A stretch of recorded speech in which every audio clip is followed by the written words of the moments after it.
We adore thee, O Christ, and we praise thee, because by thy holy cross thou hast redeemed the world. It's not so much what you're seeing in this painting, what you're looking at in this painting, but what are you seeing through in this painting? Because it's a garden gate of a garden pretty overgrown, it seems. But remember, St. John tells us that Jesus was buried in a garden. And in John's Gospel, we know that Mary of Magdala thought that Jesus, the risen Jesus, was himself the gardener.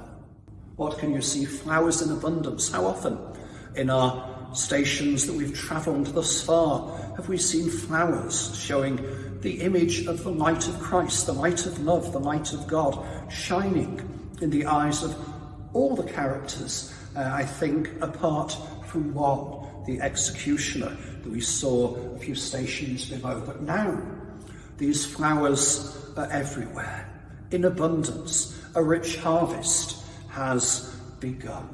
The colour purple, the colour of mourning, the one that we buried was a loved one, is a loved one, but the colour also of royalty, the one who was laid in the tomb and who sprung forth from the tomb, is Christ the King, victor over suffering, over sin and over death. But notice the very bottom of the painting, that rather tangled, twisted, dark root system forming a barrier. Maybe that's the gulf between the living and the dead. But even from these roots, we can see stems and shoots sprouting up through the picture, producing all kinds of flowers. From the root of death appears the shoots of new life. So even as we bury Jesus, we know that this is not the end.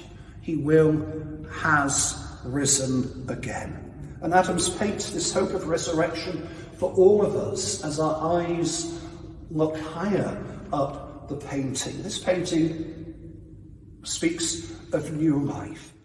This painting speaks in the pink tones at the top of the painting about the hope of resurrection. The pink hues, together with the purples, are the most dominant parts of the painting. And that gate that calls us not just to look through, but to pass through. It's been opened for us by Jesus on the travel, on the journey that we have just undertaken. Jesus calls himself the gate of the sheepfold and the good shepherd. He has opened that gate to us, and it's going through that gate that we reach our hope, Christ, the way, the truth, and the life.